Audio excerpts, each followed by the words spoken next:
You're now watching Showbiz Now, your daily showbiz update. Muli na naman nga umugong sa social media ang di umano ay pag-alis ni Catherine Bernardo.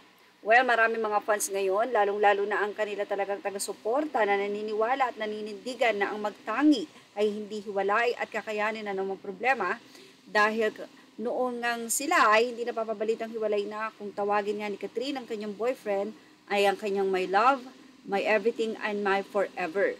At ganun din naman si Danielle. Sinabi niya na Kat is one and only or nag-iisa sa puso niya. At talaga namang tila ang kanilang mundo ay hindi na mapapasok, makukonquer ng kung sino pa man. Against all odds, sila talaga at anumang tukso ang dumating sa buhay ng dalawa ay kanilang makakayanan. Totoo nga kaya na matagal nang nag-cheat si Danielle pero itong si Catherine Bernardo ay nagpipikit mata lamang at hindi na lamang ito inilalahad sa social media.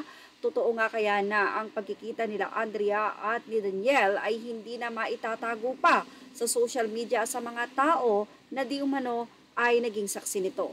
Ang tanong, sigurado daw na kapag nakita ang dalawa na nagkikita ay hindi po pwedeng walang magpicture dito. Pero bakit nga ba wala? Na-issue din na di umano ay nagpupunta pa itong si Danielle Padilla sa kondo nitong si Andrea Brillantes at doon ay umiinom. May katotohanan ba ang lahat ng balitang ito? At eto pa nga ang pasabog. Si Catherine Bernardo ay lalabas ng Pilipinas. Siyempre, hindi kasama si Danielle. Ang tanong, hindi na nga ba nagkaayos si Danielle at si Catherine? Kahit na nga sinabi pa ni Danielle na magre-relax lang ang mga Katniel at siya na ang bahala. Ano ba ang ibig sabihin ng siya na ang bahala? Yun ba ay ang pagsaseparate na nila ni Catherine ng kanilang mga landas o ang pagkakaayos? Sa ngayon ay pawang mga katanungan pa rin ang naiiwan sa mga fans dahil until now ay tahimik pa rin si Catherine sa mga isyung ito. Although nagbigay ng pahayag si Danielle na wag na nga daw mag-alala ang mga fans, pero ito ay palaisipan pa rin. Ano ba ang ibig sabihin ni Danielle dito?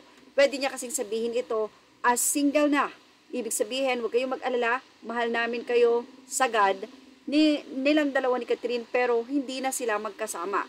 Kaya naman ang Katniel fans ay mahahati na nga ba? Mawawala na nga daw ang Niel at Kat na lang ang matitira. At dahil nga ang nag-cheat at kumbaga ang nagkaroon ng dahilan sa pakikipaghiwalayan ay si Danielle, kaya naman lahat halos ng mga fans ay na kay Catherine ang simpatya. Well, ito nga ang ating pakakaabangan. Marami ang kinakabahan at malulungkot kung ang kanilang hiwalayan ay may katotohanan. Pero syempre, in-expect natin na ito ay wala. At ang pag-alis ni Catherine Bernardo papunta sa ibang bansa, ito ba ay pag-move on? Yan ang ating pakaabangan. At yan ang ating Showbiz Now update. Images are all credit to the rightful owners. And thank you for watching Showbiz Now.